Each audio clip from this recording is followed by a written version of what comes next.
बच्चों सभी को गुड मॉर्निंग। बायोलॉजी क्लासेज में आप सभी का स्वागत है। हम पढ़ रहे थे जनन स्वास्थ्य के बारे में। पिछली क्लास में हमने जो टॉपिक की बात कर रहे थे जनन स्वास्थ्य के बारे में बात कर रहे थे, जिसमें हमने कारण और लक्षण पढ़े थे एड्स रोग के। अब हम अगले क्वेश्चन की बात करेंगे एड्स रोग को फैलाने वाले विषाणु का पता।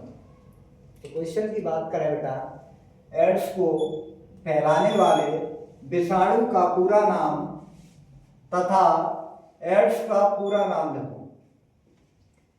इसके आंसर की बात करें, एड्स को फैलाने वाले विषाणु का नाम ह्यूमन इम्यूनो डिफिशियंसी वायरस है, यानी HIV human immuno deficiency virus है। एक विषाणु के कारण फैलता है, एक वायरस के कारण फैलता है। एड्स के पूरे नाम की बात करें तो इसका पूरा नाम एक्वायर्ड इम्यूनो डिफिशियंसी सिंड्रोम है। सिंड्रोम यानी रोग, डिफिशियंसी सिंड्रोम है।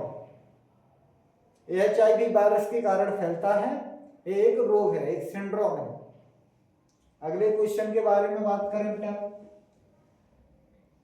एमनियोसेंटेसिस के महत्व लिखिए। एमनियोसेंटेसिस महत्व के बारे में बात करें तो एमनियोसेंटेसिस आधुनिक चिकित्सा विधि है, एक आधुनिक चिकित्सा विधि है। इसमें भ्रूण के लिंग का परीक्षण किया जाता है। भ्रूण के लिंग के बारे में पता लगाया जाता है कि बच्चे का जन्म होगा कि बच्ची का जन्म होगा, यानी मेल या फीमेल की बात करते हैं कि लड़के का जन्म होगा कि लड़की का जन्म होगा। तो हम इसके महत्व के बारे में जानकारी लेते हैं, यानी इसके बारे में लिखते हैं एमनियोसेंटेसिस के बारे में। इसके महत्व की बात करें, इसके महत्व निम्न है। फर्स्ट पॉइंट की बात करें, इस तकनीक द्वारा भ्रूण की आनुवंशिक संरचना या आनुवंशिक लक्षणों का पता लगा सकते हैं। इस तकनीक में भ्रूण की आनुवंशिक संरचना और आनुवंशिक लक्षणों का, जो लक्षण वंशानुगत जाए, यानी जो लक्षण वंशानुगत जा रहे हैं, जैसे बालों का रंग, आंखों का रंग, तो ये लक्षण वंशानुगत जा रहे हैं। त्वचा के रंग की बात करें, त्वचा का रंग, तो ये रंग वंशानुगत जा रहे हैं एमनियोसेंटेसिस विधि। सेकंड पॉइंट की बात करें, इस तकनीक द्वारा भ्रूण में पाई जाने वाली विकृतियों का पता लगा सकते हैं। विकृति यानी कोई विकार, यानी कोई रोग उत्पन्न हो जाए किसी को, जैसे किसी को विकलांगता, यानी कोई बच्चा विकलांग जन्म लिया किसी बच्चे ने, या कोई बच्चा मंदबुद्धि का जन्म लिया, यानी किसी की मंदबुद्धि है, यानी ठोस बुद्धि है किसी बच्चे की, तो इसके बारे में पता लगा सकते हैं एमनियोसेंटेसिस विधि के द्वारा।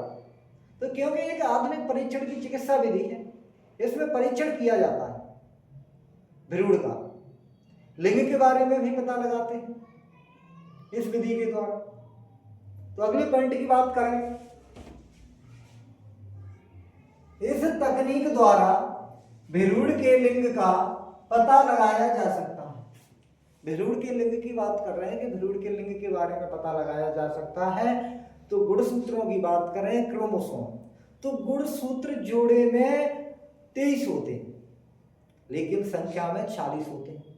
लेकिन गुणसूत्रों में भी फेरबदल हो जाता है, 40 के जगह संख्या 47 हो जाए, चाहे 48 हो जाए, या संख्या 45 हो जाए, तो इसके कारण भी रोग उत्पन्न हो जाते हैं।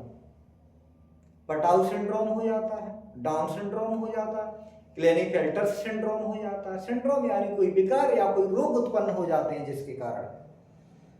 तो अगर बात करें एमनियोसेंटेसिस के बारे में, तो भ्रूण के लिंग का पता लगाया जा सकता है, यानी ये 23वां जोड़ा लिंग का निर्धारण करता है। गुणसूत्र यानी क्रोमोसोम का 23वां जोड़ा लिंग का निर्धारण करता है, जिसको ऑटोसोम्स कहते हैं। 22 जोड़े एक समान होते हैं और 23वां जोड़ा लिंग का निर्धारण करता है कि लड़की का जन्म होगा कि लड़के का जन्म होगा। आज के लिए इतना ही, बात करते हैं नेक्स्ट क्लास में। Thank you.